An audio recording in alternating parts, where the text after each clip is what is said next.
नमस्कार दोस्तों, आप देख रहे हैं सेफ्टी ट्रेनिंग क्लासेस, एक ऐसा प्लेटफॉर्म यहाँ पे हम वर्क प्लेस सेफ्टी को प्राथमिकता देते हैं। मैं आपका दोस्त सुखदेव सिंह आपके लिए सेफ्टी रिलेटेड टॉपिक्स के ऊपर वीडियोस लेके आता रहता हूँ। दोस्तों, आज का जो हमारा टॉपिक है, आज जिस टॉपिक के ऊपर हम चर्चा करने जा रहे हैं, इस टॉपिक का नाम है लाइफ सेविंग रूल्स। दोस्तों, आज के इस टॉपिक में हम लाइफ सेविंग रूल्स के ऊपर चर्चा करेंगे। हम इस टॉपिक में चर्चा करेंगे कि लाइफ सेविंग रूल्स क्या होते हैं, क्या इनकी इम्पोर्टेंस है, क्या ये रोल प्ले करते हैं एक वर्क प्लेस पे, एक कंपनी में सेफ्टी को इम्प्लीमेंट करने के लिए या सेफ्टी रूल्स को इम्प्लीमेंट करने के लिए। तो चलिए शुरू करते हैं हमारा आज का टॉपिक, लाइफ सेविंग रूल्स। दोस्तों, लाइफ सेविंग रूल्स क्या होते हैं? बेसिकली लाइफ सेविंग रूल्स एक रूल्स का सेट बनाया हुआ होता है जो हर कंपनी के लिए सेफ्टी के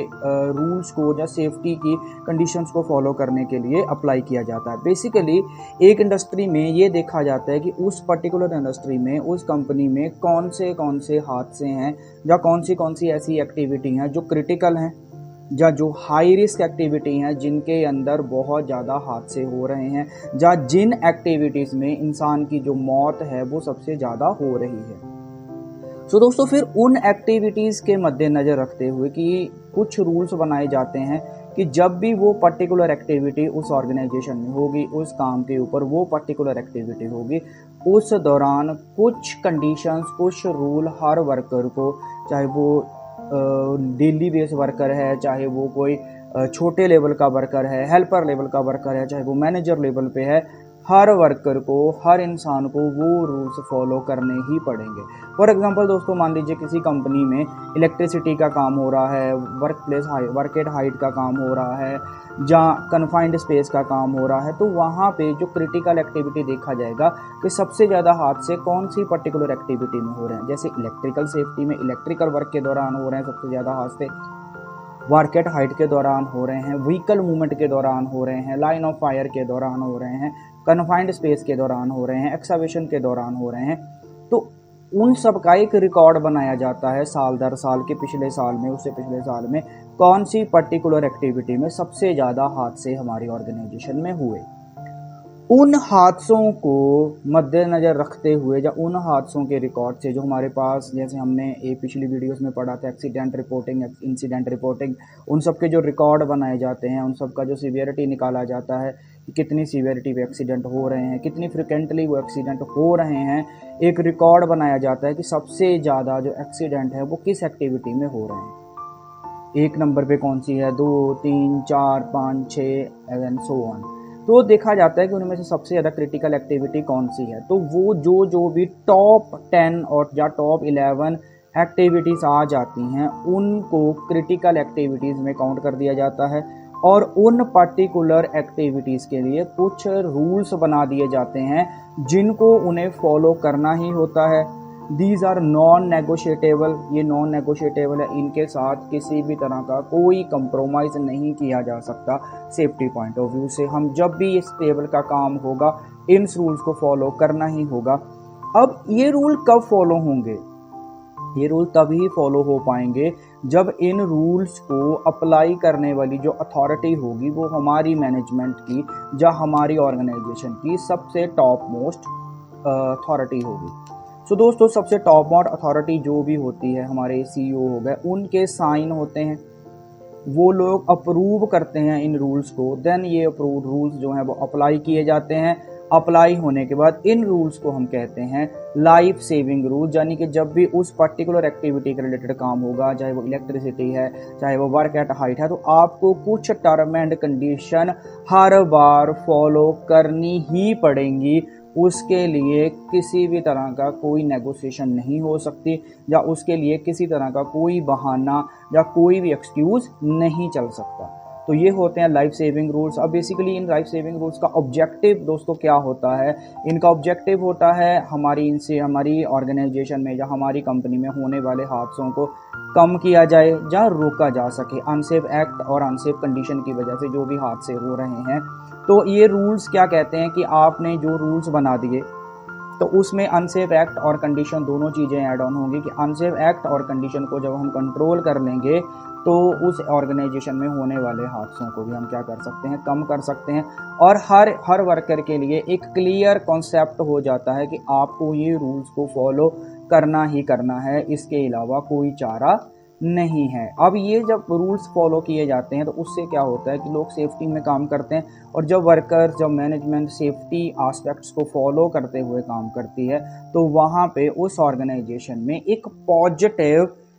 कल्चर की डेवलपमेंट हो जाती है, एक पॉजिटिव कल्चर बन जाता है, ऐसा कल्चर जो सेफ्टी को और नई ऊंचाइयों पे लेके चला जाता है। बेसिकली दोस्तों ये एक तरह की अप्रोच होती है, एक तरह की अप्रोच, जैसे हम लोगों ने पढ़ा था पिछले वीडियो में, हमारी reactive and proactive report approach. तो ये उस तरह की अप्रोच होती है कि हमने देखा कि हमारे वहाँ पे कौन से एक्सीडेंट्स हुए, कौन सी चीज़ों की वजह से एक्सीडेंट हो रहे हैं, और वो same accidents in future repeat ना हो, दोबारा से फ्यूचर में वैसे एक्सीडेंट्स या वैसी बड़े हादसे ना हो, उनको रोका जा सके। इसीलिए एक अप्रोच अप्लाई की जाती है जिसका नाम आ जाता है हमारा लाइफ सेविंग रूल्स। अब क्या इंपॉर्टेंस है, क्या बेनिफिट हो जाता है जब हम लाइफ सेविंग रूल्स एक ऑर्गेनाइजेशन में कुछ ऐसे रूल्स फिक्स कर देते हैं ऑर्गेनाइजेशन में जिनको जिनको फॉलो करना कंपलसरी हो जाता है। तो इसका सबसे पहला जो बेनिफिट आ जाता है, it prevents the फैटेलिटीज़ and serious injuries. तो अब सिंपल सी बात है दोस्तों, जब हमारी ऑर्गेनाइजेशन में ऐसे रूल्स होंगे जो कि क्रिटिकल एक्टिविटी के प्रति सब लोग जागरूक होंगे, सब लोग फॉलो करेंगे, तो उस ऑर्गेनाइजेशन में होने वाले हादसे, होने वाले एक्सीडेंट कम हो जाएंगे। उस एक्सीडेंट में वहाँ पे होने वाले सीवियर हार्म जो वर्क प्लेस पे है, वर्कर्स को होती हैं, वर्करों की अगर मौत हो जाती है किसी हादसे में, तो उन सब चीज़ों को काफ़ी हद तक कंट्रोल किया जा सकता है। Promote accountability.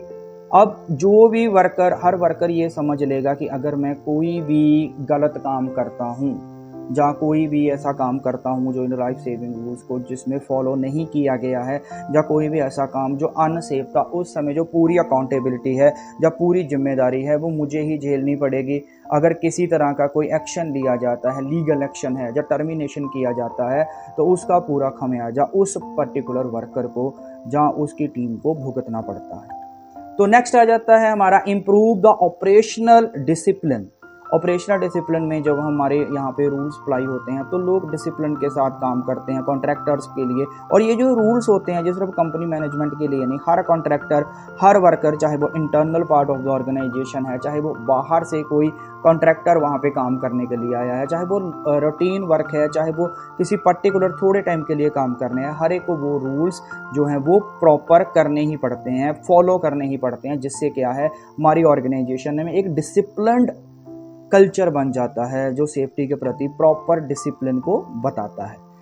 नेक्स्ट इसमें आ जाता है बूस्ट द सेफ्टी कल्चर। वही चीज़ है, जब इन सब चीज़ें होंगी, जब प्रॉपर तरीके से सब चीज़ें फॉलो की जाएंगी, सेफ्टी प्रोटोकॉल्स को फॉलो किया जाएगा, तो उस कंपनी का जो कल्चर है वो सेफ्टी के प्रति पॉजिटिव हो जाएगा, वो एक रिएक्टिव कल्चर में आ जाएगी। जिससे क्या है, एक बार तो हमने रूल्स बना दिए, एक बार तो उनको बना दिया, अप्लाई कर दिया, हम उनको चेक कर रहे हैं टाइम टू टाइम, और लेकिन जब वो प्रॉपर तरीके से डेवलप हो गए, चलना शुरू हो गए, तो लोग ऑटोमेटिकली, हमारा जो कल्चर बन जाएगा वो रिएक्टिव कल्चर बन जाता है, जिसमें लोग खुद अपनी रिस्पॉन्सिबिलिटी समझते हैं सेफ्टी को, और सेफ्टी के प्रति जितने भी एस्पेक्ट्स हैं, जितने भी टर्म कंडीशंस हैं, सबको फॉलो करते हैं। इसका एक और बेनिफिट हो जाता है, ये तो कुछ एक दो जगह के लिए, मान लीजिए किसी एक एक्टिविटी के लिए है, इसके अलावा कुछ ऐसी एक्टिविटीज़, कोई न्यू एक्टिविटी जो रूटीन नहीं है, रूटीन एक्टिविटीज़ नहीं है, उनके लिए भी लोग फिर उन रूल्स को फॉलो करना शुरू कर देते हैं, जिससे क्या है हमारा एक प्रॉपर सेफ्टी कल्चर डेवलप हो जाता है। Reduce the legal and financial risk. Simple सी बात है दोस्तों, अगर किसी ऑर्गेनाइजेशन में हादसे होंगे, एक्सीडेंट्स होंगे, तो उनको फाइनेंशियली लॉस होगा, जिसे हम कॉस्ट ऑफ एक्सीडेंट्स कहते हैं। जैसे उसमें क्या हो जाता है, फाइनेंशियल लॉस हो गया, इंश्योरेंस पेमेंट्स हो गए, बिजनेस डिस्ट्रप्शन हो गई, जब बिजनेस हमारा डिस्ट्रैक्ट हो गया, जब बिजनेस कह सकते हैं हमें मिलना बंद हो गया, आगे से काम बंद हो गया, हमारा जो प्रॉपर तरीके से कंपनी की जो ग्रोथ है वो रुक गई, डिस्टर्ब हो गया, और इसके अलावा एक्सीडेंट की वजह से जो हमारा मटेरियल का लॉस हो गया, हमारी मशीनरी का लॉस हो गया, हमारे वर्कर की जान चली गई, जब वर्कर को कोई बहुत बड़ा हादसा हो गया, तो वो सब चीज़ें भी रिड्यूस हो जाती हैं जैसे ही हम एक एक्सीडेंट के होने के कारणों को ख़त्म कर देते हैं। Enhance the reputation. अब ऑब्वियस है, जब एक ऑर्गेनाइजेशन में हादसे नहीं होंगे तो वहाँ की जो रेपुटेशन है वो अच्छी हो जाएगी, जो स्टेक होल्डर हैं, जो क्लाइंट्स हैं, और जो कस्टमर्स हैं उनका जो ट्रस्ट है उस ऑर्गेनाइजेशन के ऊपर ज़्यादा बढ़ जाएगा, और जितना ज़्यादा ट्रस्ट बनता है उतना ज़्यादा बिजनेस है और ज़्यादा ग्रो करेगा और अच्छे तरीके से डेवलप करेगा। ठीक है दोस्तों, नेक्स्ट हमारा जो टॉपिक है इसमें हम पढ़ेंगे how to select the life saving rules. तो दोस्तों ये जो लाइफ सेविंग रूल्स होते हैं एक्चुअली इनको सेलेक्ट कैसे किया जा सकता है, एक ऑर्गेनाइजेशन में हम ये कैसे पता लगाएं कि मेरी कंपनी में कौन सी एक्टिविटी को मैं लाइफ सेविंग रूल्स का हिस्सा रखूंगा, या कौन से लाइफ सेविंग रूल्स में, जैसे मान लीजिए 10 लाइफ सेविंग रूल्स हैं तो 10 एक्टिविटी हैं, तो कौन सी एक्टिविटी को पहले नंबर पे रखा जाएगा, कौन सी दूसरे नंबर पे है। तो ये सब चीज़ों के लिए कुछ डेटा होता है हमारे पास, जिसमें सबसे पहला आ जाता है analyse the historical incident data. So इसमें क्या किया जाता है, review the past accident report, near miss and fatality reports. तो इसमें क्या है, identify the recurring pattern and root cause of high consequence incident, focus on what has gone and. तो इसमें दोस्तों देखा जाता है कि मेरी ऑर्गेनाइजेशन में या मेरी कंपनी में पिछले सालों में कितने हादसे हुए, उन हादसों में कौन सी ऐसी एक्टिविटी थी जिसमें सबसे ज़्यादा हादसे हुए, सबसे ज़्यादा एक्सीडेंट हुए, अनसेफ एक्ट क्या हो रहे थे, अनसेफ कंडीशंस क्या हो रही थी उस पर्टिकुलर एक्टिविटी में। फॉर एग्जांपल जैसे इलेक्ट्रिकल वर्क है, इलेक्ट्रिकल कोई पैनल इंस्टॉलेशन है, कोई इलेक्ट्रिकल का किसी भी तरह का कोई लाइन डलनी है, कोई और काम है, या इलेक्ट्रिकल से चलने वाले इक्विपमेंट है, कोई मशीनरी है, उसके दौरान हादसे हुए, शॉक लगा, जहाँ इलेक्ट्रिक्यूशन हुआ, जहाँ इलेक्ट्रिकल शॉक हुआ, इलेक्ट्रिकल बर्न हुआ, तो ये देखा जाएगा कि पिछले सालों में कितने ज़्यादा इलेक्ट्रिकल शॉक लगे, कितने ज़्यादा बर्न हुए, या कितने लोगों के साथ जो हादसा हुआ वो इलेक्ट्रिसिटी के साथ हुआ। इसी वर्क एट हाइट के ऊपर अगर वर्क एट हाइट की एक्टिविटी हो रही है तो कितने हादसे हुए जो वर्क एट हाइट में हुए, तो इससे हमें वो टॉपिक मिल जाएगा। अब उस टॉपिक के अंदर क्या क्या चीज़ें सेफ्टी में रखी जाएंगी, उससे है कि वो जो हादसा हुआ उस हादसे के पीछे का जो कारण था वो क्या था, आइदर अनसेफ एक्ट था या अनसेफ कंडीशन था,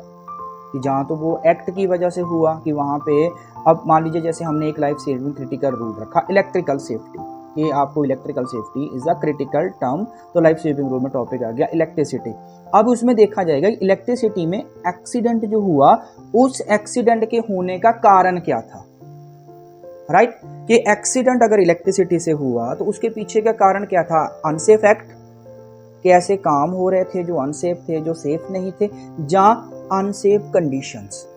कि वहाँ जो हालात थे, हमारा जो मटेरियल था वो सेफ नहीं था, जो हालात थे वो सेफ नहीं थे। इन दोनों चीज़ों से हमें पता चल जाता है कि हमारे वहाँ पे सबसे ज़्यादा हादसे कौन सी एक्टिविटी में हुए, नंबर 1, नंबर 2 कि उस एक्टिविटी में होने वाले हादसों के पीछे का रूट कॉज क्या था, किन रूट कॉज के कारण वो वाले हादसे या वो वाले एक्सीडेंट्स हुए। नेक्स्ट इसमें आ जाता है कंडक्ट द रिस्क असेसमेंट। उसके बाद रिस्क असेसमेंट जो हमारा जिसे हम हिरा कहते हैं वो देखा जाता है कि हमारी ऑर्गेनाइजेशन में या हमारी कंपनी में जो काम हो रहा है उसका एक प्रॉपर रिस्क असेसमेंट किया जाता है। रिस्क असेसमेंट के दौरान ये जाना जाता है कि हमारे यहाँ पे कौन सी एक्टिविटी हो रही, what are the type of activities, what are the hazard in between that activity and what is the risk factor, like वो हाई रिस्क एक्टिविटी हैं, हाई टास्क हैं, हाई लोकेशन पे हैं, वो कौन सी एक्टिविटी जो हाईली रिस्क है, सबसे रिस्की टास्क कौन सी है, सबसे रिस्की लोकेशंस कौन सी है, कौन सी लोकेशन पे काम करते वक्त सबसे ज़्यादा हादसे होते हैं, जैसे वर्क एट हाइट, जैसे कन्फाइंड स्पेस एरिया, पिट हो गए, सीवरेज लाइंस हो गई, या ऐसा जैसे एक्सावेशन के अंदर हम अगर 2 मीटर 3 मीटर से ज़्यादा गहराई पे है उसके अंदर काम कर रहे हैं, कोई बंदा टावर क्रेन पे चढ़ के काम कर रहा है, तो वो हाई रिस्क एक्टिविटीज़ हो गई। ऐसे ही हाई रिस्क ऐसे ही इसमें नेक्स्ट आ जाते हैं हाई रिस्क इक्विपमेंट्स। तो ऐसे कौन से इक्विपमेंट्स हैं जिनको हाई रिस्क एक्टिविटी में काउंट किया जाता है, जैसे कि किस इक्विपमेंट्स पे काम चल रहा है वो उस इक्विपमेंट्स के रिलेटेड, जैसे कि कोई इलेक्ट्रिसिटी पैनल्स हैं उसके रिलेटेड भी हमारा ये चीज़ों का ध्यान रखा जाता है। सो नेक्स्ट दोस्तों इसमें आ जाता है हमारा जो नेक्स्ट पॉइंट आ जाता है वो आता है हमारा involve the key stakeholders. तो उसके बाद जो भी हमारे सेफ्टी ऑफिसर होते हैं, जो हमारे फोर्थ लाइन वर्कर हैं जो फ्रंट पे काम कर रहे हैं, सुपरवाइज़र हैं, मैनेजमेंट है, उनके साथ डिस्कस किया जाता है कि आप बताइए कि इस ऑर्गेनाइजेशन में कौन सी एक्टिविटी है जो हाई रिस्क कैटेगरी में आती है या जिसके लिए हमें पर्टिकुलर रूल्स बनाने की ज़रूरत है। नेक्स्ट क्या आ जाता है, रेगुलरली रिव्यू एंड अपडेट्स। अब जो भी एक्टिविटी बनाई गई है या जो भी चीज़ को लाइफ सेफ्टी रूल्स में डाल दिया गया है उसको रेगुलरली अपडेट करना, रेगुलरली उसको रिव्यू करते रहना कि ऐसा तो नहीं कि मेरे वहाँ पे कोई एक्टिविटी चेंज हो गई है, कोई लोकेशन चेंज हो गई है, जो कोई ऐसा क्रिटिकल एरिया है या कोई ऐसी क्रिटिकल एक्टिविटी है जो पहले पार्ट नहीं थी अब पार्ट है, या कुछ ऐसे रूल्स हैं जो पहले अप्लाई होते थे अब उनकी कुछ ज़्यादा इंपॉर्टेंस नहीं रही, जहाँ कुछ नए रूल्स की मुझे रिक्वायरमेंट है वहाँ के ऊपर उस एरिया में कुछ नए रूल्स इम्प्लीमेंट करने की ज़रूरत है। तो ये पार्ट आ जाता है लैंड बेस्ड। अब जो हमारे लाइफ सेविंग रूल्स हैं वो किस चीज़ के बेस होते हैं, ऑन अ रियल टास्क, कि वहाँ पे कौन से रियल रिस्क हैं, टास्क में कौन से रिस्क हैं, aligned with operations, clear, enforceable and non negotiable. ये हमारे life saving rules are non negotiable होंगे। Develop with the input from across the organisation, पूरी ऑर्गेनाइजेशन में सब डिपार्टमेंट्स के साथ एक मीटिंग करके इनको डेवलप किया जाता है और फिर उसके बाद जो टॉप मैनेजमेंट है वो उसको अप्रूव करती है। इसीलिए इनको हर टाइम या बार बार इनको चेंज या बदला नहीं जाता और हर वर्कर के लिए हर लेवल पे इनको फॉलो करना कंपलसरी होता है दोस्तों। अब मान लीजिए कोई एक ऑर्गेनाइजेशन है, कोई भी एक ऑर्गेनाइजेशन है, कैसे होते हैं हमारे लाइफ रिव्यूज, किस तरह के होते हैं थोड़ा डिटेल में समझेंगे। तो मान लीजिए एक ऑर्गेनाइजेशन है, उस ऑर्गेनाइजेशन में एक्टिविटी हो रही है, फॉर एग्जांपल वहाँ पे वर्क एट हाइट की एक्टिविटी हो रही है, वहाँ पे हॉट वर्क एक्टिविटी हो रही है, वहाँ पे इलेक्ट्रिसिटी रिलेटेड इलेक्ट्रिकली वर्क हो रहा है, वहाँ पे मैकेनिकल लिफ्टिंग, जैसे लिफ्टिंग होता है क्रेन्स वगैरह से लिफ्टिंग का काम चल रहा है, कन्फाइंड स्पेस वर्क भी है वहाँ पे और व्हीकल मूवमेंट है। तो इन ऐसी ही कुछ और भी कुछ ऐसी एक्टिविटीज़ हैं, कुछ यही एक्टिविटीज़ हैं। तो क्या लाइफ सेविंग रूल्स हो सकते हैं और क्या क्या उसके अंदर हमें कंडीशंस और टर्म एंड कंडीशंस है जिनको फॉलो करना कंपलसरी होगा। तो कुछ लाइफ सेविंग रूल्स होंगे जैसे इन एक्टिविटीज़ को लेके, जिसमें नंबर 1 होगा हमारा कन्फाइंड स्पेस एंट्री, जिसका लोगो कुछ इस तरीके से बनाया जाता है। कन्फाइंड स्पेस एंट्री यानी कि आपको कन्फाइंड स्पेस के अंदर जब भी काम करना है तो कुछ पर्टिकुलर रूल्स रेगुलेशंस को फॉलो करना ही पड़ेगा। देन वर्क एट हाइट, दूसरी क्रिटिकल एक्टिविटी आ गई हमारी वर्क एट हाइट की। वर्क एट हाइट की एक्टिविटी में काफ़ी हादसे होते हैं, जैसे कि कोई मटेरियल ऊपर से गिर गया, किसी आदमी के ऊपर से गिर के चोट लग गई, जहाँ कोई ओवरहेड किसी चीज़ में कनेक्ट में आ गया, तो वो आ जाता है वर्क एट हाइट एक्टिविटी में, जो हमारी ज़मीन से 1.8 मीटर जहाँ और ज़्यादा ऊंचाई के ऊपर रहती है। वर्क ऑथराइजेशन, जिसमें हमारा वर्क परमिट सिस्टम है कि जब भी कोई भी आपको काम करना है किसी भी एरिया में, जब हमारी किसी भी तरह की वर्क एट एक्टिविटी होगी, चाहे वो जनरल वर्क है, चाहे वो हॉट वर्क है, चाहे वो वर्क एट हाइट है, चाहे कन्फाइंड स्पेस है, हर एक के लिए हमें अपने अथॉरिटी से, हाई अथॉरिटी से परमिशन लेनी है, जिसको हम कहते हैं वर्क परमिट सिस्टम। नेक्स्ट आ जाता है एनर्जी आइसोलेशन। एनर्जी आइसोलेशन या लोटो, लॉक और टैग आउट, की जब भी हमें किसी क्रिटिकल एनर्जी के ऊपर काम करना है, यानी कि जैसे कि इलेक्ट्रिसिटी है, जैसे स्टीम है, कोई हाइड्रोलिक एनर्जी है, उनके ऊपर काम करना है, तो हमारा जो सबसे पहला मोटिव होगा वो होगा उस एनर्जी सोर्स को आइसोलेट करना या उस एनर्जी सोर्स को बंद करना, जिससे कि उससे होने वाले जो खतरे हैं या उसकी वजह से होने वाले जो एक्सीडेंट्स हैं उन एक्सीडेंट्स को रोका जा सके। नेक्स्ट दोस्तों इसमें आ जाता है line of fire. Line of fire का एरिया, कि जहाँ पे भी कोई काम चल रहा है उसका पर्टिकुलर कुछ एरिया जहाँ पे उस पर्टिकुलर एक्टिविटी का इफेक्ट हो सकता है। जैसे क्रेन की बात करें, कहीं पे क्रेन चल रही है तो क्रेन का वो उतना एरिया जहाँ तक वो क्रेन मार कर सकती है, अगर वो क्रेन गिर जाती है, जहाँ उस क्रेन के साथ कोई हादसा हो जाता है, कितने एरिया में वो क्रेन का इफेक्ट पड़ सकता है, उस एरिया को कहते हैं लाइन ऑफ फायर एरिया। तो लाइन ऑफ फायर एरिया में आ जाता है हमारा, जैसे एरिया बैरिकेड किया जाए, कितने एरिया को बैरिकेड किया जाए, कोई अनऑथोराइज एंट्री बंद की जाए, ऐसे उसके कुछ रूल्स रहते हैं। देन हमारा आ जाता है बाईपास द सेफ्टी कंट्रोल्स। जितने भी हमारे सेफ्टी कंट्रोल्स लगे हुए हैं, हमारे जो भी सेंसर सिस्टम है या किसी तरह के जो भी कंट्रोल सिस्टम लगे हुए हैं, उनको कोई भी बाईपास नहीं करेगा, उसके लिए रूल्स बनाए जाते हैं। देन ड्राइविंग, अगर हमारी ऑर्गेनाइजेशन में ड्राइविंग हो रही है, गाड़ियाँ चल रही हैं, चाहे वो ऑफिशियल व्हीकल हैं, चाहे वो पर्सनल व्हीकल हैं, चाहे वो हमारे काम के रिलेटेड मटेरियल शिफ्टिंग वगैरह की व्हीकल है, उनको भी कुछ सेफ्टी रूल्स फॉलो करने पड़ेंगे। देन इसमें आ जाता है hot work. Hot work activities अगर कोई हो रही है, ऐसी एक्टिविटी जिसमें हीट उष्मा और लाइट प्रोड्यूस हो रही है, ऐसी एक्टिविटी जो हॉट वर्क एक्टिविटी, जैसे वेल्डिंग, ग्राइंडिंग, कटिंग वगैरह का कोई काम हो रहा है, तो उन एक्टिविटीज़ के लिए भी हमें कुछ रूल्स जो हैं वो कंपलसरी फॉलो करने ही होते हैं। देन इसमें आ जाता है मैनुअल लिफ्टिंग या machine lifting, mechanical machine lifting, critical lifting जो क्रेन के साथ हाइड्रा के साथ लिफ्टिंग की जाती है वो एक्टिविटीज़। देन लास्ट में आ जाता है फिट फॉर ड्यूटी। अब जो भी वर्कर वहाँ पे काम करेगा क्या वो फिट है उस एक्टिविटी के लिए, क्या वो फिजिकली फिट है, उसकी कुछ मेडिकल टेस्ट है। इसीलिए जब भी हमारी ऑर्गेनाइजेशन में हम जाते हैं, किसी भी कंपनी में जब काम के लिए जाया जाता है, ये देखा जाता है कि वो जो वर्कर है, वो जो वहाँ पे काम करने के लिए आया है, क्या वो फिजिकली फिट है उस जॉब के लिए। उनका मेडिकल टेस्ट किया जाता है जो एक एमडी या एमबीबीएस डॉक्टर से ऑथोराइज्ड रहता है कि हाँ ये आदमी जैसे कि उसमें उसकी वह हाइट, उसका वेट या किसी तरह की कोई भयंकर बीमारी का शिकार तो नहीं। तो वो सब चीज़ें नोट डाउन की जाती हैं जिससे कि वो वर्कर सेफली वहाँ पे काम कर सके। इसके अलावा जॉब स्पेसिफिक, जैसे मान लीजिए कोई वर्क एट हाइट है तो वहाँ पे एक्रोफोबिया का कोई शिकार ना हो, जैसे किसी वर्कर को वेल्डिंग वगैरह का या कोई ऐसा काम करना है जिसमें धुआं होता है, स्मोक होता है, तो उसको लंग्स के रिलेटेड कोई बीमारी ना हो, अस्थमा वगैरह ना हो, टीबी वगैरह की बीमारी ना हो। अगर कोई बंदा ऑपरेट कर रहा है किसी मशीन को तो किस कर रहा है तो उसकी आई साइट्स प्रॉपर होनी चाहिए, उसकी नज़र कमज़ोर नहीं होनी चाहिए। और अगर वो नज़र कमज़ोर है तो क्या वो चश्मा लगा रहा है। उसके बाद ऐसा तो नहीं कि वर्कर कोई ऐसी मेडिसिन ले रहा है जिसकी वजह से नींद आती हो, किसी ऐसे ड्रग या मेडिसिन के कंजप्शन में तो वो काम नहीं कर रहा। तो ये सब चीज़ें चेक की जाती हैं। तो चलिए दोस्तों, इन सब के ऊपर अब हम एक डिटेल चर्चा करेंगे कि क्या क्या। अब ये तो हो गई हमारी एक्टिविटीज़ कि हमने सिलेक्ट किया कि मेरी ऑर्गेनाइजेशन में ये 1 2 3 4 5 6 7 8 9 10 ये टोटल 10 एक्टिविटीज़ हैं जो क्रिटिकल एक्टिविटीज़ हैं। तो मैं इन 10 एक्टिविटीज़ को क्रिटिकल एक्टिविटी कैटेगरी में काउंट करूंगा, जो नोट डाउन करूंगा। अब इसके दौरान जब मैंने इनको क्रिटिकल एक्टिविटी में रख दिया, मुझे क्या क्या स्टेप फॉलो करने होंगे, क्या क्या रूल्स होंगे, उसकी कुछ एग्जांपल्स हैं, हम उसको पढ़ते हैं जिससे कि आपको ये टॉपिक और अच्छे तरह से क्लियर हो जाएगा। तो दोस्तों सबसे पहले इसमें आ जाता है confined space entry. Confined space entry वो एरिया, कोई भी ऐसा एरिया जो कन्फाइंड स्पेस एरिया, उस एरिया को कहते हैं कोई भी ऐसा एरिया जो नॉर्मल ह्यूमन ऑक्यूपेंसी के लिए नहीं बनाया गया, जिसमें एंटर और एग्जिट के लिए सिंगल रूट रहता है। तो जब भी तो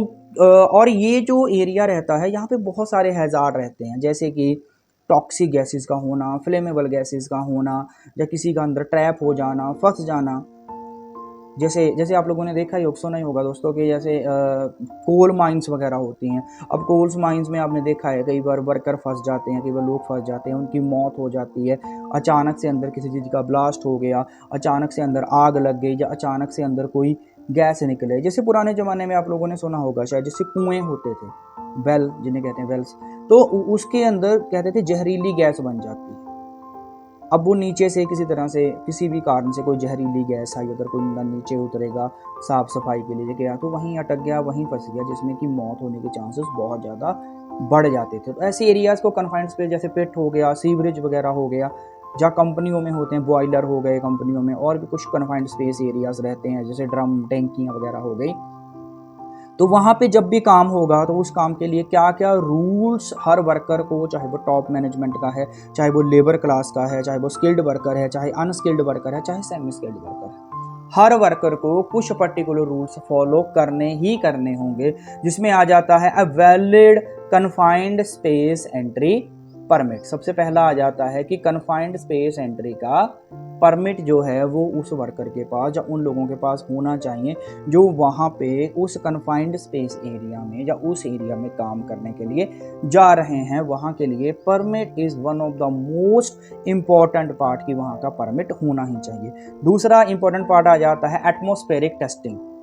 कि वहाँ पे एटमॉस्फेरिक टेस्टिंग जो है वो ज़रूरी है। अब एटमॉस्फेरिक टेस्टिंग में क्या आ जाता है दोस्तों, तो एटमॉस्फेरिक टेस्टिंग में देखा जाता है कि हाँ उस कन्फाइंड स्पेस एरिया के अंदर कोई फ्लेमेबल गैस तो अवेलेबल नहीं, कोई टॉक्सिक गैस तो अवेलेबल नहीं। जैसे टॉक्सिक गैस में जैसे हमारे H2S हो गया, इथेन, मिथेन, या किसी और तरह की कोई गैस, ऐसी कोई गैस जो जानलेवा है, कार्बन मोनोऑक्साइड, तो ऐसी कोई गैस तो उस एरिया में अवेलेबल है। उसके लिए क्या किया जाता है, मल्टी गैस डिटेक्टर टेस्टिंग की जाती है कि उस एरिया में कितनी गैस है, क्या क्या उनकी मात्रा है। और फिर उसके अंदर चेक किया जाता है कि वहाँ पे ऑक्सीजन की कितनी मात्रा है। जैसे कन्फाइंड स्पेस के लिए ऑक्सीजन, जैसे हमारे पर्यावरण की बात करें तो हमारे पर्यावरण में 21% ऑक्सीजन जो है वो अवेलेबल रहती है। कन्फाइंड स्पेस के अंदर अगर ऑक्सीजन की क्वांटिटी जो है वो रहती है 19.5 से लेके 23.5, यानी कि 19.5 से लेके 23.5% जो है वो ऑक्सीजन होनी चाहिए। अगर इतनी ऑक्सीजन एक कन्फाइंड स्पेस एरिया के अंदर रहती है तो वो वर्किंग कंडीशन में, ना इससे कम हो और ना इससे ज़्यादा मात्रा में होनी चाहिए। कम होगी तो घुटन होगी, सांस लेने में होगी तकलीफ होगी, ज़्यादा बहुत ज़्यादा मात्रा हो जाएगी तो वो एरिया हाईली फ्लेमेबल बन जाएगा। तो इसीलिए गैस टेस्टिंग और जहाँ उसमें एटमॉस्फेरिक टेस्टिंग बहुत कंपलसरी है। Then trained standby person is present, कि जो जब भी कन्फाइंड स्पेस के, देखिए स्टैंड बाय पर्सन उस पर्सन को कहते हैं जो पर्सन कन्फाइंड स्पेस एरिया के बाहर खड़ा होता है। अब उसकी क्या ज़रूरत होती है कि जैसे ही कोई बंदा है, कोई भी वर्कर है, वो एक कन्फाइंड स्पेस एरिया के अंदर जा रहा है, मान लो पिट के अंदर जा रहा है, कहीं पे अंदर जा रहा है, तो एक पर्सन हर समय बाहर खड़ा रहेगा, उस एरिया के बाहर खड़ा रहेगा। अब परमात्मा ना करे उस इंसान के साथ कोई किसी तरह का हादसा हो जाता है, या उसकी हेल्प के लिए उसकी वो रिकॉर्ड एंट्री करेगा कि कितने बजे वो वर्कर अंदर गया, कितने बजे वो अंदर से बाहर आया, हर चीज़ का वो प्रॉपर रिकॉर्ड एंट्री करके रखेगा, जिससे क्या है कि उस वर्कर की वजह से जो वर्किंग कंडीशन है वो ज़्यादा सेफ हो जाए, और वो जो अंदर वर्कर गया है उसकी जान पे भी जो खतरा है वो कम हो जाएगा। इसके बाद नेक्स्ट क्या जाता है, the availability of rescue equipments, कि रेस्क्यू इक्विपमेंट्स उस एरिया में अवेलेबल होने चाहिए जिस एरिया में भी काम चल रहा है, वहाँ पे रेस्क्यू इक्विपमेंट। अब रेस्क्यू इक्विपमेंट क्या होता है, स्ट्रेचर,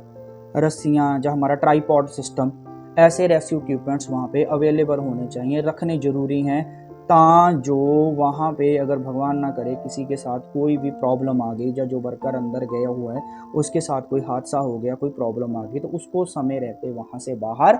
निकाला जा सके। नेक्स्ट आ जाता है कम्युनिकेशन सिस्टम। कम्युनिकेशन सिस्टम के लिए क्या रहता है हमारे पास, जैसे वॉकी टॉकी हो गए, जैसे लेजर सिस्टम हो गया, रस्सी हो गई, तो कुछ ना कुछ ऐसा कम्युनिकेशन उन दोनों के बीच में बना रहे जिससे कि बाहर वाले इंसान को बाहर खड़े खड़े पता चल सके कि जो भी वर्कर या जो भी उसका साथी कन्फाइंड स्पेस एरिया के अंदर गया हुआ है क्या वो सेफ है, उसके साथ किसी तरह का कोई खतरा तो नहीं, जब किसी वो खतरे में ट्रैप तो नहीं हो गया। तो कुछ सिग्नल सिस्टम कम्युनिकेशन के लिए बनाए जाते हैं, जब वॉकी टॉकी रखे जाते हैं, जिससे क्या है दोनों आपस में कम्युनिकेट कर सकें, और अगर अंदर वाला जो वर्कर है उसके साथ कोई हादसा हो जाए या कुछ अनहोनी हो जाए तो वो बाहर ला सके। तो ये सब रूल्स कंपलसरी हैं for a confined space area. जब भी कन्फाइंड स्पेस एरिया है तो वहाँ पे हम क्या रखेंगे, वर्कर को परमिट कंपलसरी है, एटमॉस्फेरिक टेस्टिंग कंपलसरी है, स्टैंड बाय पर्सन का वहाँ होना कंपलसरी है, रेस्क्यू इक्विपमेंट्स का होना कंपलसरी है, और कम्युनिकेशन सिस्टम का होना कंपलसरी है। अब ये सब चीज़ें अगर वहाँ पे होगी, जब तक ये चीज़ें वहाँ पे नहीं पहुँचेंगी तब तक उस ऑर्गेनाइजेशन में या उस कंपनी में कन्फाइंड स्पेस एंट्री का काम शुरू ही नहीं होगा।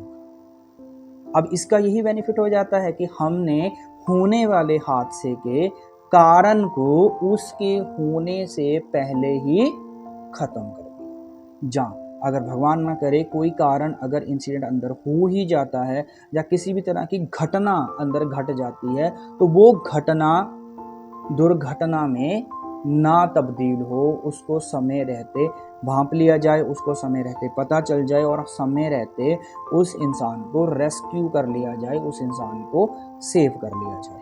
ठीक है दोस्तों, तो नेक्स्ट हमारा जो टॉपिक है उसमें आ जाता है वर्क एट हाइट, कि जब दूसरी एक्टिविटी है हमारी वर्क एट हाइट। तो वर्क एट हाइट कि जब भी आप वर्क एट हाइट पे एक वर्कर जाएगा, कोई भी वर्कर है, मान लीजिए मैं एक वर्कर हूँ, मुझे वर्क एट हाइट पे जाना है, तो मुझे किन चीज़ों का ध्यान रखना है, कौन सी चीज़ें एज अ वर्कर मेरे लिए सबसे ज़्यादा इंपॉर्टेंट है। सबसे पहले I am trained and authorised, कि मैं ट्रेंड हूँ, ऑथोराइज्ड हूँ वर्क एट हाइट के लिए। ट्रेंड मानी कि मेरी ऑर्गेनाइजेशन में अपने उस वर्कर को जब मुझे ट्रेनिंग दी हुई है वर्क एट हाइट के रिलेटेड ऊंचाई पे चढ़ के। उसके बाद ऑथोराइज्ड हूँ माने कि मेरे पास वैलिड वर्क परमिट है, मेरा एक्रोफोबिया का टेस्ट हो चुका है, मुझे वर्क एट हाइट का कोई फोबिया नहीं है। एक ऊंचाई से जो लोगों को डर लगता है उस फोबिया को कहते हैं एक्रोफोबिया। एक्रोफोबिया एक दिमाग की वो कंडीशन होती है जब इंसान को ऊंचाई पे जाने से घबराहट होती है, उसको चक्कर से आते हैं। तो जब भी किसी वर्कर को सेलेक्ट किया जाता है वर्क एट हाइट एक्टिविटी के लिए या ऊंचाई पे काम करने के लिए, तो उनके लिए पहले इस चीज़ का टेस्ट होता है। इस चीज़ के लिए टेस्ट किया जाता है, वर्टिगो टेस्ट होता है, एक्रोफोबिया के लिए टेस्ट किया जाता है कि उस इंसान को वर्क एट हाइट से डर तो नहीं लगता। देन कोई भी डॉक्टर उसको अप्रूव करता है उस वर्कर को, देन उसके बाद ही वो जो वर्कर है वो वर्क एट हाइट पे चढ़ के काम करने के लिए एलिजिबल होता है। Then I am using a full body harness with 100% tie off, कि जब भी वो वर्क एट हाइट पे जाएगा या जब भी मैं वर्क एट हाइट पे काम करने जाऊंगा तो मेरी जो फुल बॉडी हार्नेस मैंने पहनी होगी हर बार, बिना फुल बॉडी हार्नेस के वर्क एट हाइट पे काम नहीं किया जाएगा। और सिर्फ पहनना ही काफ़ी नहीं है, वो जो मेरी हुक हैं वो दोनों हुक 100% टाई में आ जाता है, दोनों हुक टाई कर देते कि दोनों हुक किसी अलग अलग लोकेशन पे मेरी प्रॉपर तरीके से लॉक हों, टाई किए हों, ताजो अगर भगवान ना करे कोई आदमी गिर जाता है जहाँ तो वो हवा में ही लटक जाए। उस केस में क्या है कि उसके हवा में ही लटक जाए और वो नीचे ना गिरे और बड़ा हादसा होने से टल जाए। उसके बाद क्या आ जाता है, थर्ड क्या आता है, anchorage points are certified and secure. जहाँ पे भी मैं अपनी बेल्ट के हुक को एंकर कर रहा हूँ, एक तो वो अलग अलग होने चाहिए।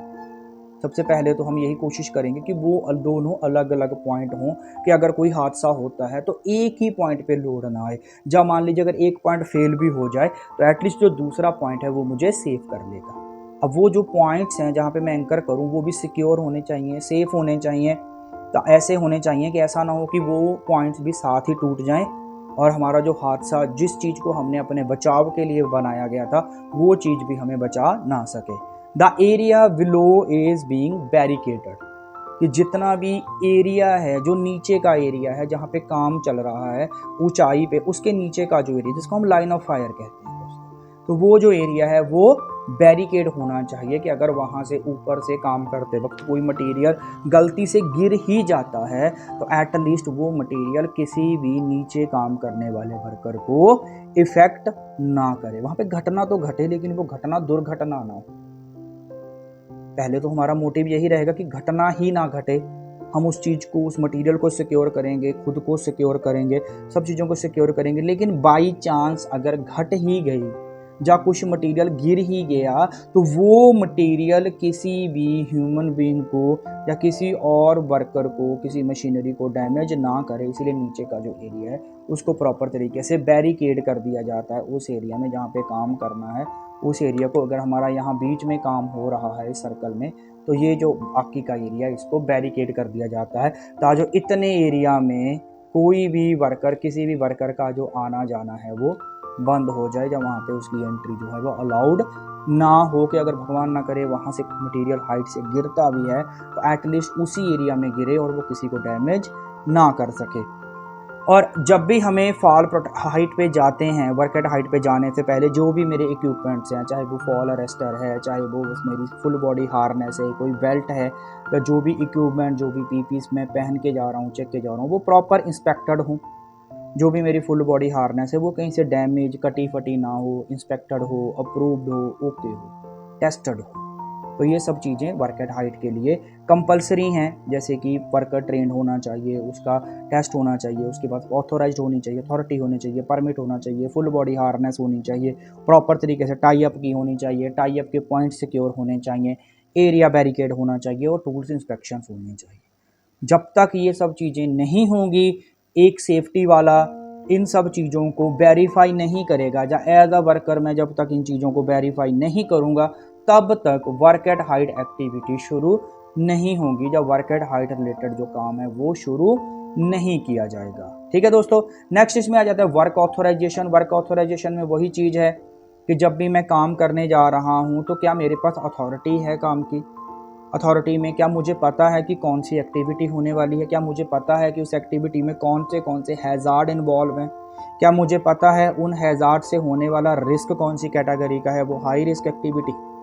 मीडियम रिस्क एक्टिविटी है, जो लो रिस्क एक्टिविटी है, और कौन से कंट्रोल मेजर्स वहाँ पे अप्लाई किए हुए हैं काम शुरू करने से पहले। तो जो भी है, तो इसमें क्या आ जाता है, I am authorise and competent. एक तो वर्कर जो है वो ऑथोराइज होना चाहिए, कम्पिटेंट होना चाहिए उस काम को करने के लिए, उसका प्रॉपर इंडक्शन होना चाहिए, मेडिकल होना चाहिए, उसके पास आईडी कार्ड होना चाहिए और उसी काम का उसके ऊपर जिक्र होना चाहिए जिस काम के लिए वो वर्कर लाया गया है। नेक्स्ट ऑथराइजेशन में आ जाता है वर्क परमिट सिस्टम। जहाँ पे भी हमारा काम किया जा रहा है वहाँ पे उस एरिया पे काम करने का परमिट जो है वो कंपलसरी है। स्कोप ऑफ वर्क का पता होना चाहिए कि वहाँ पे जो भी हमारा काम है उस वर्क का एसओपी बना होना चाहिए, उस वर्क का रिस्क असेसमेंट जरूरी है और जो भी हमारा रिस्क असेसमेंट होना चाहिए, जॉब सेफ्टी एनालिसिस होना चाहिए, proper documentation, work method statement बनी होनी चाहिए,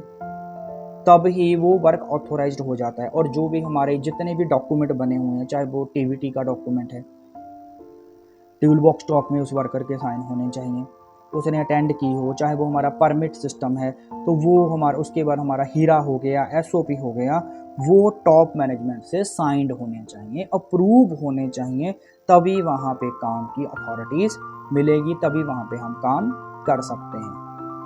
एनर्जी आइसोलेशन। अब एनर्जी आइसोलेशन क्या चीज़ होती है कि दोस्तों जब भी मैं किसी ऐसी एक्टिविटी में इन्वॉल्व हो रहा हूँ जहाँ पे कोई क्रिटिकल एनर्जी की फॉर्म है, चाहे वो इलेक्ट्रिकल एनर्जी है, चाहे वो हाइड्रोलिक एनर्जी है, चाहे काइनेटिक एनर्जी है, चाहे मैकेनिकल एनर्जी है, किसी भी तरह की अगर वहाँ पे एनर्जी अवेलेबल है तो वो एनर्जी जो है वो प्रॉपर आइसोलेट होनी चाहिए। उसके ऊपर लॉक आउट, टैग आउट लगे होने चाहिए, लॉक लगा होना चाहिए, वो एनर्जी आइसोलेट होनी चाहिए और उसको जो है किसी टॉप अथॉरिटी के सिग्नेचर होने चाहिए, उसका परमिट होता है। और जब भी मैं वहाँ पे काम करूँगा तो मैं पर्सनली उस चीज़ को वेरीफाई करूँगा एक बार स्टार्ट करके। अब जैसे हमारा पहले एक टॉपिक हुआ करता था लोटो, अब कई जगह पे दोस्तों इसका नाम कर दिया गया है लोटो टो, यानी lock out, tag out, try out, कि जब भी आप लॉक आउट, टैग आउट तो हो गया, मैनेजमेंट ने लॉक कर दिया, ये वो कर दिया, टैग कर दिया, तो जब भी आप काम करें तो आप पहले एक बार खुद ट्राई करके देखें, खुद अपने लेबर पे भी टेस्ट करें कि हाँ मैं जिस काम को करने जा रहा हूँ, जिस एनर्जी पे काम, तो एक्चुअली में बंद हो चुका है। एक बार आप खुद भी उसको काम शुरू करने से पहले एक बार ट्राई करें, ट्राई आउट करके देखें कि हाँ वो एक्चुअल में हो गया है। अब इसके अलावा मुझे कंफर्म करना है, वर्कर को कंफर्म करना है कि वहाँ पे कोई भी काम जिसमें किसी क्रिटिकल एनर्जी की इन्वॉल्वमेंट है वो बिना आइसोलेशन के शुरू नहीं होगा। और री एनर्जाइजेशन जो हो गया है, री एनर्जाइज कर दिया गया है जो मेरे सिस्टम को, उसकी एनर्जी जो ख़त्म कर दी गई है उसको अपने लेवल पे भी एक बार चेक कर लिया जाएगा जब भी काम करना है। बेसिकली आइसोलेशन की हमें ज़रूरत कब पड़ती है, जैसे मान लीजिए मुझे कोई इलेक्ट्रिकल पैनल पे काम करना है, किसी गैस लाइन है जैसे एलपीजी की लाइन है या कोई और ऐसी गैस लाइन है उसके ऊपर कोई काम करना है। मान लीजिए किसी एलपीजी गैस लाइन के पाइप में किसी तरह का डैमेज आ गया, वहाँ से एलपीजी लीक होना शुरू हो गई। अब वो मेटल का पाइप है, अब उस लीकेज को ख़त्म करने का एक तरीका है कि उसको थोड़ा सा काटा जाए और उसके ऊपर वेल्डिंग की जाए। अब काटने और वेल्डिंग दोनों प्रोसेस में क्या प्रोड्यूस होगा, ये दोनों हॉट वर्क एक्टिविटी हैं और हॉट वर्क एक्टिविटी में प्रोड्यूस होगी आग। और जो एलपीजी है दोस्तों हम जानते हैं it's a very highly flammable gas. अब उस केस में क्या है, एनर्जी सोर्स को बंद कर दिया जाता है, पीछे से जो वाल्व वगैरह को बंद कर दिया जाता है जिससे वो गैस आ रही है उसकी पर्जिंग की जाती है, यानी कि बची हुई गैस भी बाहर निकाल दी जाती है। देन उसके बाद उस वाल्व को प्रॉपर तरीके से लॉक कर दिया जाता है। अब जब हमें एज अ वर्कर वहाँ पे पहुँचे, हमने देखा वो वाल्व को पहले जाके देखना है एक बार कि वाल्व, हाँ वाल्व लॉक है, उसके ऊपर पूरा लॉक चढ़ गया है, तो उसके ऊपर टैग लग गया है, ओके है, डन है। उसके बाद चेक करना है। चेक करने के बाद हम जब वापस आए अपनी जगह पे तो वहाँ पे एकदम से वेल्डिंग शुरू करने से पहले हम चेक करेंगे, अगर तो हमारे पास कोई ऐसा मल्टी गैस डिटेक्टर है उस डिटेक्टर की वजह से चेक किया जा सकता है ना, जो स्मेल से एलपीजी जैसे स्मेल रहती है उस गैस की स्मेल से चेक किया जाता है, या कोई और तरीका जिस तरीके की वजह से हम यूज़ करेंगे जिससे हम उस चीज़ को चेक करने की कोशिश करेंगे। पहले एक बार चेक कर लेंगे, ट्राई कर लेंगे कि हाँ थोड़ी बहुत भी गैस कहीं बच तो नहीं गई उसमें, कि हमने एकदम से पता चला कि उसमें थोड़ी गैस लीक हो रही थी, हमने एकदम से वेल्डिंग मशीन चलाई और वहाँ पे एकदम से हादसा हो गया। तो ये आता है एनर्जी आइसोलेशन। तो जब भी हमें कोई ऐसा काम करना है जिसमें क्रिटिकल एनर्जी वेस है तो वहाँ पे हमें क्या करना है, सबसे पहले तो यही ध्यान रखना है कि मेरे पास परमिट होना चाहिए उस काम को करने का, वर्कर ऑथोराइज्ड होने चाहिए, सेम वही चीज़। देन वहाँ पे एनर्जी आइसोलेशन कंपलसरी है। उस एरिया की एनर्जी जो है वो आइसोलेट हो, उसको खुद भी वेरीफाई करना है और लोटो का परमिट होना चाहिए। जब तक ये सारी चीज़ें अवेलेबल नहीं होती, कोई भी ऐसा काम जिसमें हाईली क्रिटिकल एनर्जी अवेलेबल है वो नहीं शुरू किया जाएगा। लाइन ऑफ फायर का एरिया क्या होता है कि जहाँ पे मैं काम कर रहा हूँ उस एरिया में और कोई चीज़ तो नहीं है। तो इसमें क्या आ जाता है, जब भी हम ऐसे किसी एरिया में काम कर रहे हैं तो वहाँ के उस एरिया को बैरिकेड कर दिया जाए। Identify the potential line of fire hazard कौन कौन से हैं जो इफ़ेक्ट कर सकते हैं किसी और को जब भी हम काम कर रहे हैं। जज अगर कोई और बंदा वहाँ पे किसी तरीके का काम कर रहा है तो और मैं वहाँ पे काम कर रहा हूँ, तो क्या मैं उस मशीन के लाइन ऑफ फायर एरिया में तो नहीं हूँ? कि अगर वो मशीन में फेलुअर आता है या उस एक्टिविटी में फेलुअर आता है तो क्या मैं उसके कांटेक्ट में आके मेरे साथ कोई हादसा तो नहीं हो जाएगा? Confirm I will stay clear of the moving equipments,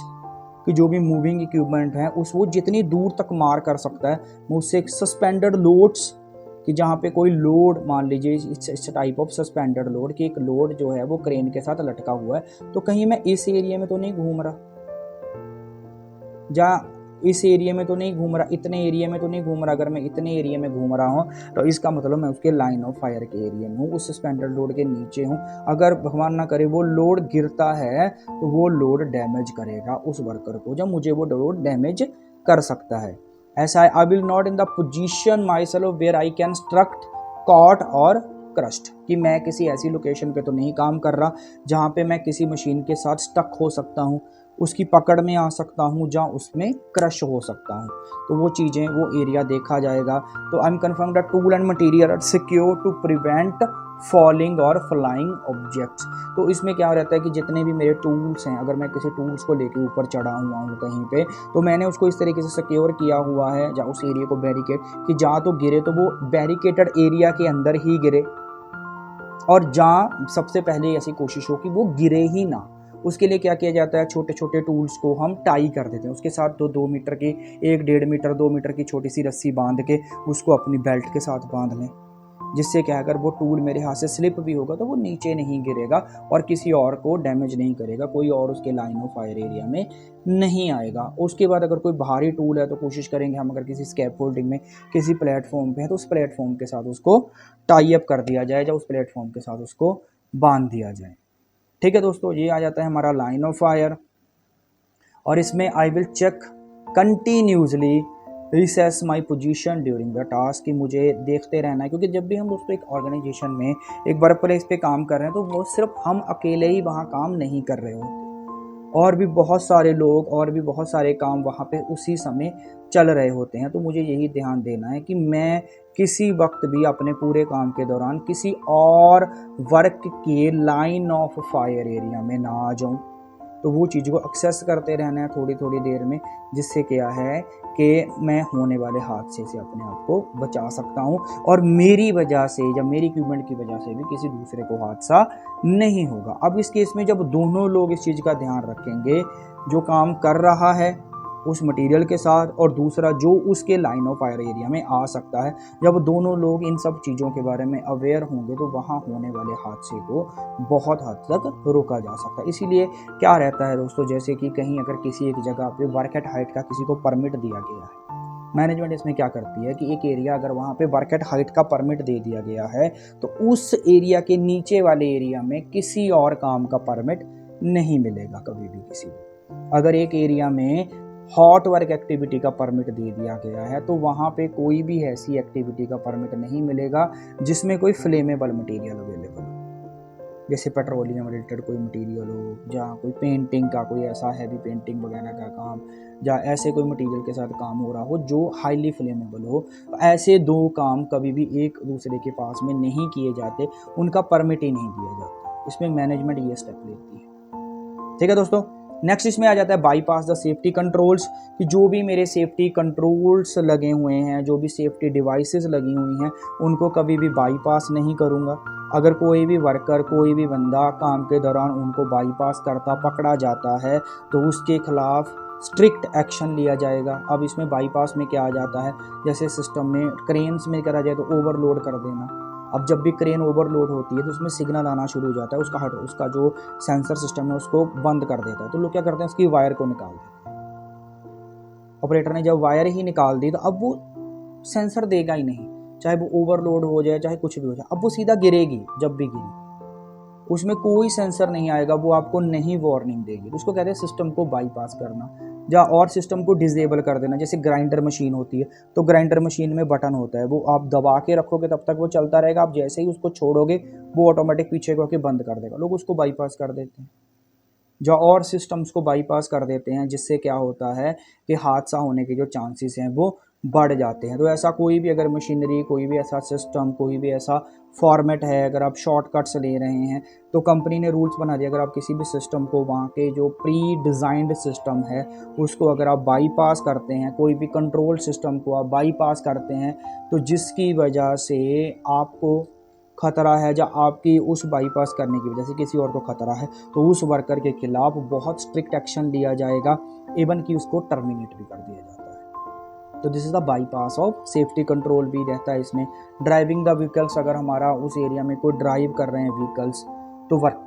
क्या रिस्पॉन्सिबिलिटी बनती है। पहली बात तो जितना भी एरिया है वहाँ पे जो स्पीड लिमिट जो है वो सेट की जाती है कि मेरी ऑर्गेनाइजेशन के अंदर आप सिर्फ 10 किलोमीटर पर आवर की स्पीड से या 15 किलोमीटर पर आवर की स्पीड से ही चला सकते हो, फिर वो चाहे कोई भी गाड़ी हो। उसके बाद क्या जाता है कि जो भी हमारे ब्लाइंड स्पॉट्स हैं, स्टे आउट ऑफ, मैं अपने आप को करूँगा I will be stay out of the blind spots of the machine या ऑफ द इक्विपमेंट, या जो हमारी मशीनरी है या जो हमारा व्हीकल है, उस व्हीकल के जो भी ब्लाइंड स्पॉट्स हैं उसके बारे में एज अ वर्कर मुझे भी पता हो, एज अ ऑपरेटर भी मुझे पता हो कि कौन से ब्लाइंड स्पॉट हैं, लोग उसके ब्लाइंड स्पॉट एरिया में ना आए। ऑथोराइज्ड ऑपरेटर ही उस चीज़ को ऑपरेट करेगा। जो भी ऑपरेटर है, जो भी वहाँ पे गाड़ी लेके आता है, उसके पास एक वैलिड ड्राइविंग लाइसेंस होना चाहिए, उसके बिना वो गाड़ी वहाँ पे नहीं चला सकता। उसके बाद कम्युनिकेशन और सिग्नल्स की नॉलेज हो। मान लीजिए क्रेन चला रहा है, ट्रक चला रहा है या कोई और इक्विपमेंट चला रहा है, तो उसके पास उसको कम्युनिकेशन सिग्नल्स की नॉलेज होनी चाहिए। उसको पता होना चाहिए कि कौन से जो जोन हैं वो हाईली रिस्क कैटेगरी में आते हैं, उस एरिया में चलाने के क्या रूल्स, क्या कायदे हैं वो क्लियर होने चाहिए। प्री यूज इंस्पेक्शन जो है वो करना है। जब भी आप अपनी गाड़ी चलाते हैं तो गाड़ी में एक चेक लिस्ट रखी रहती है। जैसे मान लीजिए वहाँ पे फोर्क लिफ्ट चल रही है, कोई क्रेन है, कोई गाड़ी है, तो हर गाड़ी की एक चेक लिस्ट होगी और हर ऑपरेटर की जिम्मेदारी बनती है, चाहे वो ड्राइवर है, गाड़ी चला रहा है, चाहे वो ऑपरेटर है, फोर्क लिफ्ट चला रहा है, क्रेन चला रहा है या किसी भी तरह की कोई मशीन चला रहा है, तो उसकी जिम्मेदारी बनती है कि उस मशीन को, उस इक्विपमेंट को, उस व्हीकल को डेली बेस पे चेक किया जाए,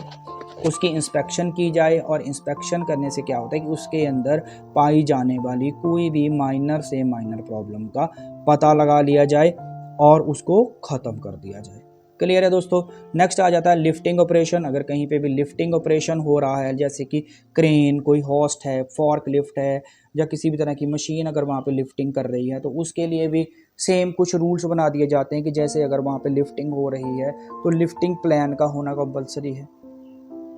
कि लिफ्टिंग प्लान वहाँ पे होना ही होना चाहिए। उसके बाद क्या है, लिफ्टिंग इक्विपमेंट्स जो हैं वो सर्टिफाइड होने चाहिए, टेस्टेड होने चाहिए, जिनके साथ हम जो मशीन यूज़ कर रही हैं। उसके बाद जो भी मटेरियल है उसका लोड कंफर्म होना चाहिए। जो मशीन उस मटेरियल को उठाएगी वो लिफ्टिंग उसका सेफ वर्किंग लोड लिमिट के अंदर ही उठाएगी। जो लिफ्टिंग टूल्स का इस्तेमाल किया जा रहा है लिफ्टिंग के लिए, जैसे हमारे पास वेब स्लिंग आ जाती हैं, हमारे पास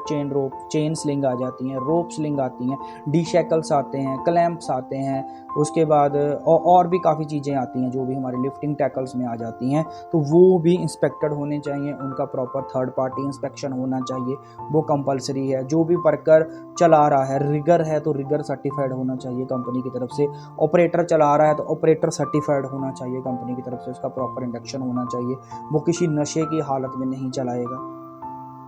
ठीक है दोस्तों, तो ये सब चीज़ों का ध्यान रखा जाएगा। प्रॉपर एरिया है जो वो बैरिकेड होना चाहिए, स्ट्रक्चर्ड होना चाहिए, परमिट होना चाहिए वहाँ काम का। जब ये सारे टर्म एंड कंडीशन को कोई फॉलो करेगा तभी उस एरिया में वर्क एट हाइट रिलेटेड है जो काम वो शुरू किया जाएगा। लास्ट आ जाता है हमारा work, hot work activities. Hot work activity में दोस्तों क्या आ जाती हैं, ऐसी एक्टिविटी जिसमें हीट और उष्मा पैदा होती है, जैसे वेल्डिंग वर्क हो गया, जैसे ग्राइंडिंग का काम हो गया, जैसे गैस कटिंग वर्क हो गया, और भी कोई भी वर्क हो गया जिसमें हॉट वर्क जिसको एक्टिविटी में कहते हैं, जिसमें कि हीट प्रोड्यूस हो रही है, जिसमें लाइट प्रोड्यूस हो रही है। तो अगर मुझे हॉट वर्क, फॉर एग्जांपल मुझे वेल्डिंग का काम करना है, तो वेल्डिंग के काम के लिए सबसे इंपॉर्टेंट क्या है, सबसे पहले तो परमिट होना चाहिए, कंपलसरी है, ऑथोराइजेशन होनी चाहिए, वर्क की परमिट सिस्टम होना चाहिए। उसके बाद जो भी एरिया है जिसके ऊपर काम करना है वहाँ पे कोई फ्लेमेबल मटेरियल नहीं होना चाहिए, उसकी इंस्पेक्शन होनी चाहिए। उसके बाद फायर रेजिस्टेंस ब्लैंकेट्स अवेलेबल होने चाहिए, शील्ड अवेलेबल होनी चाहिए, प्रॉपर पीपीज होने चाहिए, वहाँ फायर वॉचर रखेगा, फायर वॉचर वहीं पे खड़ा रहेगा जितनी देर तक वो एक्टिविटी हो रही है, यानी कि और एक्टिविटी ख़त्म होने के बाद भी 30 मिनट तक वो फायर वॉचर वहीं पे खड़ा रहेगा, उसी एरिया में रहेगा, जो उसके बाद भी कोई ऐसा कोई चिंगारी या किसी चीज़ की वजह से कोई फायर तो नहीं लग गई। और उस एरिया में जब भी काम करेगा तो जो बेल्डर है वो स्किल्ड वर्कर होना चाहिए, सेमी स्किल्ड वर्कर होना चाहिए। उसके बाद कहीं ना कहीं से कोई ऑथोराइजेशन होनी चाहिए, कोई सर्टिफिकेट होना चाहिए, कोई आईटी होनी चाहिए, या उसके पास एक्सपीरियंस लेटर होना चाहिए, उसको काम की नॉलेज होनी चाहिए। जो वेल्डिंग मशीन है वो प्रॉपर इंस्पेक्टेड होनी चाहिए, उसके लक्स वगैरह, करंट आप कहाँ से ले रहे हो, वायर कैसे रख रहे हो, वो सब चीज़ों की टर्म एंड कंडीशंस होती हैं। उसके बाद availability of fire extinguishing tools, जैसे फायर एक्सटिंग्विशर होना चाहिए, कौन सी कैटेगरी का कौन सा फायर एक्सटिंग्विशर वहाँ पे कॉम्पिटेंट है ना, पाउडर टाइप, डीसीपी टाइप हो, कार्बन डाइऑक्साइड का हो, मैकेनिकल फॉर्म है, तो जिस तरह का काम है उस तरीके के हिसाब से। उसके बाद गैस डिटेक्टर, अगर वहाँ पे टेस्टिंग करना है हमें फ्लेमेबल मटेरियल के लिए या फ्लेमेबल गैसेस के लिए, जैसे H2S हो गया, कार्बन मोनोऑक्साइड हो गया, इन सब के लिए प्रॉपर पीपीज होने चाहिए ड्यूरिंग हॉट वर्क एक्टिविटी, जिसे जॉब स्पेसिफिक पीपीज कहते हैं, जिसमें हमारी फेस शील्ड आ जाती है, जिसमें एप्रॉन आ जाते हैं, लेदर ग्लव्स आ जाते हैं, वो सब होने चाहिए। तो उसके बाद फायर वॉचर होना चाहिए। तो ये सब चीज़ें जब तक उस एरिया में कंपलसरी अवेलेबल नहीं होंगी तो वहाँ पे हॉट वर्क एक्टिविटीज़ नहीं होगी। तो ये दोस्तों हमारे होते हैं कुछ लाइफ सेविंग रूल्स। इसमें एक लास्ट आ जाता है हमारा fit for duty. Fit for duty में क्या आ जाता है कि जो भी वर्कर काम करने के लिए आ रहा है क्या वो फिट है, आइदर फिजिकली, मेंटली, इमोशनली वो फिट है, क्या वो जॉब अपनी एक्टिविटीज़ को वो सेफली परफॉर्म कर सकता है। तो ये सब चीज़ें चेक की जाती हैं। इसमें क्या आ जाता है, जो वर्कर है it's not working under the influence of drug, alcohol और एनी इम्पेयरिंग सब्सटेंस, या कोई ऐसी दवाई तो नहीं ले रहा जिसकी वजह से नींद आती है, वो किसी ड्रग के कंजम्पशन में कोई ड्रग तो नहीं ले रहा, किसी तरह का कोई नशा करके तो नहीं गाड़ी चला, वो फिजिकली और मेंटली एबल होना चाहिए, डॉक्टर से उसका मेडिकल टेस्ट करवाया जाता है। अगर उसको किसी तरह की कोई बीमारी है, इलनेस है, कोई इंजरी है या कोई ऐसी मेंटली कंडीशन है तो उसको पहले ही डॉक्टर को बताना होता है। देन डॉक्टर डिसाइड करता है कि वो जो वर्कर है वो फिट है उस एक्टिविटी के लिए या नहीं फिट है। अगर वो किसी तरह की कोई दवाई यूज़ करता है तो वो दवाई के बारे में भी मेडिसिन को या मेडिकल स्टाफ को बताया जाना ज़रूरी है, जो उसके साथ इन फ्यूचर कोई प्रॉब्लम ना हो जाए। उसके बाद आ जाता है इमोशनली स्टेबल। तो इन सब के लिए क्या होता है हमारा इंडक्शन सिस्टम,